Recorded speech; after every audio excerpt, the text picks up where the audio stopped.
And I have just this overwhelming sensation of this is what I was born to do. And if I don't do this, I will regret every day of my life if I don't pursue this as my path.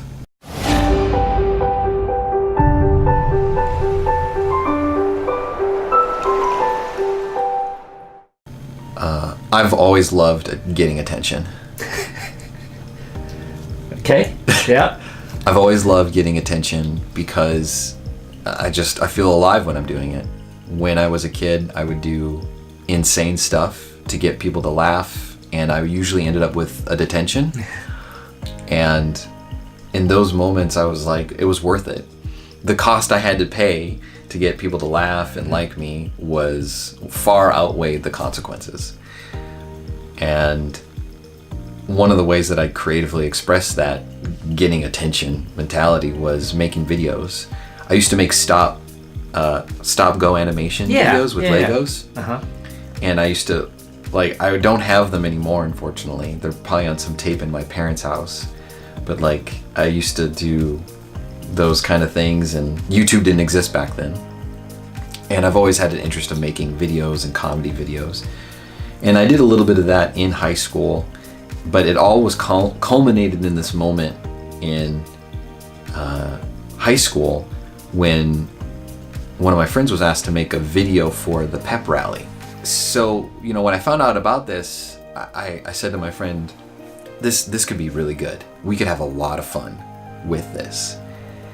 And so we just came up with ideas after ideas, plagiarizing a lot of, comedy that we appreciated, like Monty Python. I think Family Guy at the time was something that really influenced things. And just bizarre, random humor. And doing that, filming it, directing it, starring in a major part of it was some of the most satisfying work that I had ever done. And I didn't consider it work. It was fun. It was play because I was being creative and I was expressing who I was in a form that allowed me to be me, not have to feel like, oh, I've got to worry about getting an A on this. I've got to worry about what people are going to say or think. I could just do whatever the heck I wanted, and it came out as something extremely bizarre, but it made everyone laugh because it was so out of this world that no one was expecting something like this. Everyone goes to a pep rally thinking, okay, go through the cheers, blah, blah, blah, freshmen, blah, whatever. It's boring. It's the same old, same old.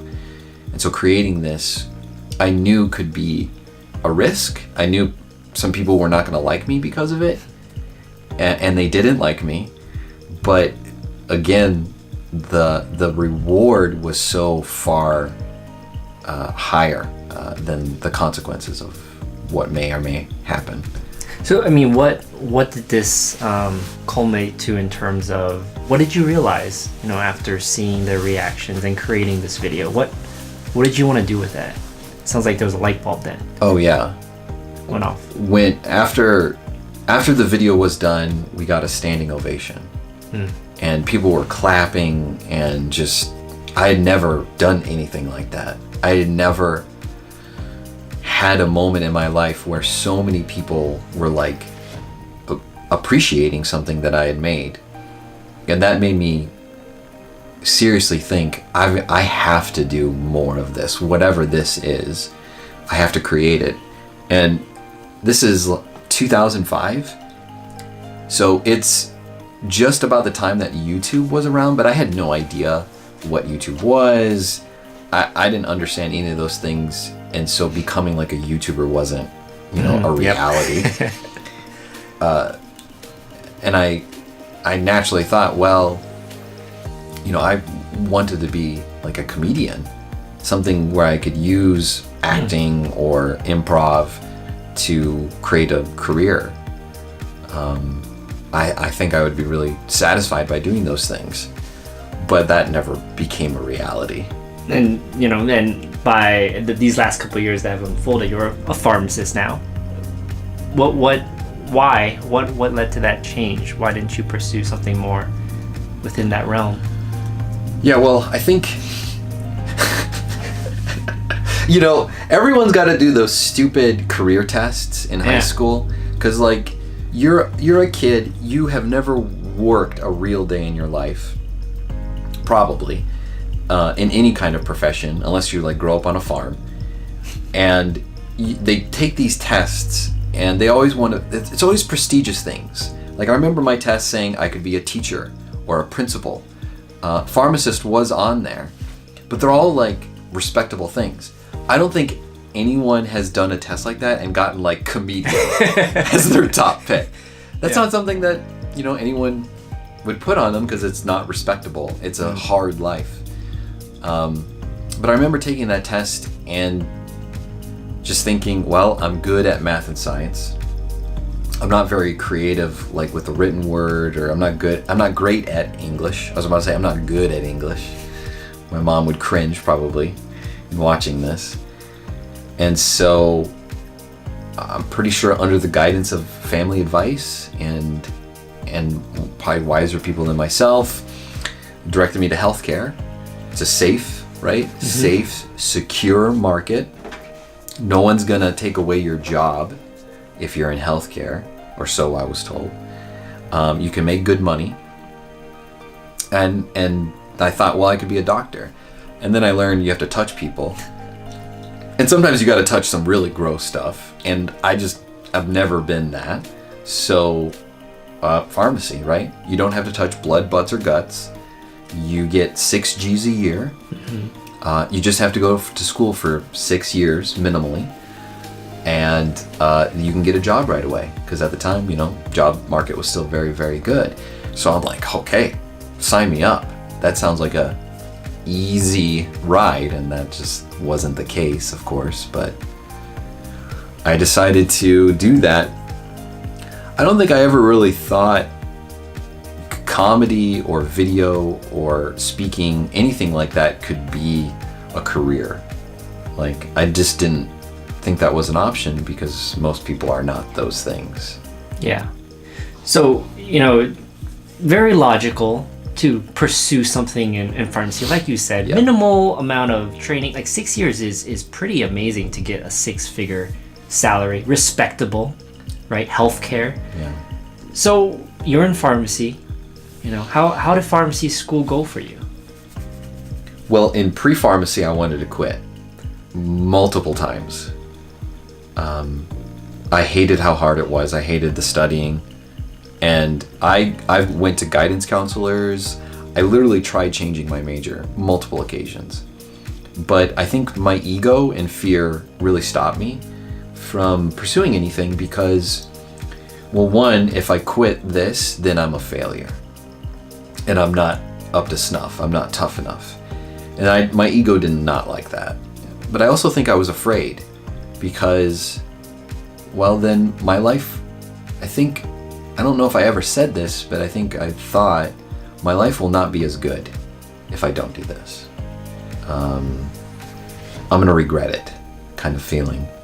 And so I just kept trying as hard as I could. Never stepped in a pharmacy before.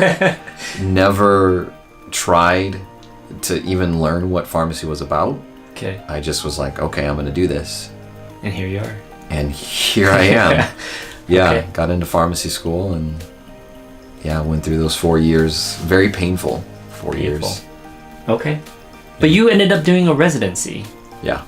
So is that something you expected going into pharmacy school? Like what kind of led up to that decision?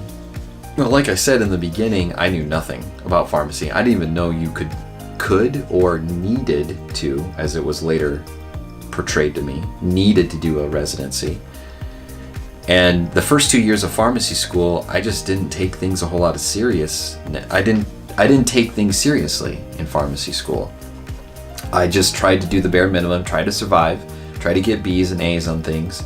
I knew I needed to get a job, I needed money, so I got an internship at a community pharmacy, and I also got an internship at a hospital. And I think I learned from both of those experiences, I don't want to do those things. I couldn't see myself being happy or fulfilled by doing those on a daily basis.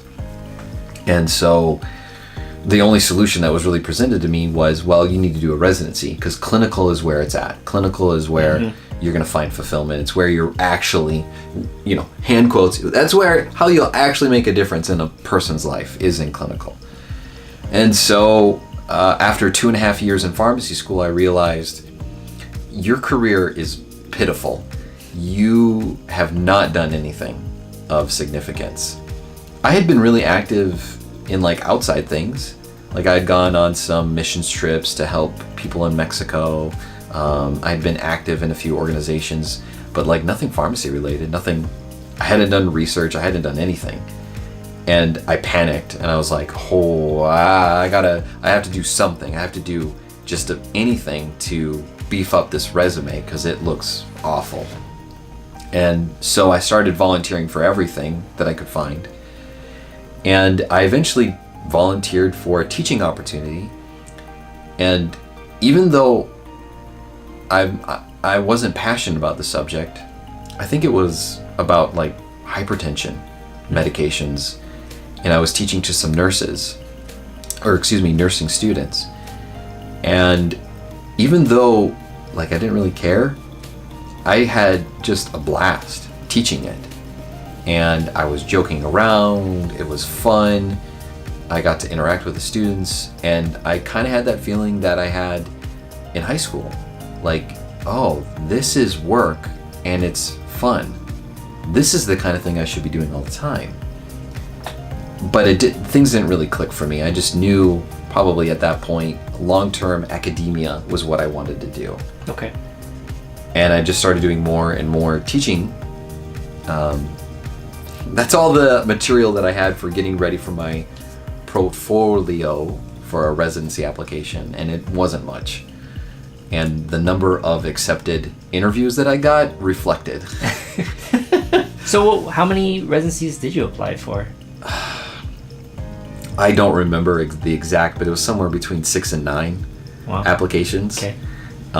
Many of them were local in the lower Michigan area, and I only got asked to one. Wow. One residency. How did that make you feel? Stupid. I felt so stupid. I felt like I'm an idiot for wasting time in pharmacy school. I felt like, who's gonna give a chance on this schmuck?